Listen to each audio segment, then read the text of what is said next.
السلام علیکم ورحمۃ اللہ وبرکاتہ۔ سوال: اللہ سبحانہ و تعالیٰ نے قرآن پاک میں بلد الامین یعنی مکہ کی قسم کیوں اٹھائی؟ تو آئیے جانتے ہیں۔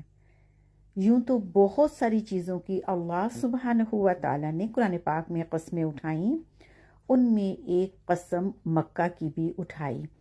وہ اس لیے کہ مکہ پہلا شہر تھا دنیا میں جو آباد ہوا۔ اسی مکہ شہر میں اس کے آخری نبی رسول اللہ صلی اللہ علیہ وآلہ وسلم پیدا ہوئے، نبوت بخشی گئی اور ان کو قرآن پاک عطا کیا گیا۔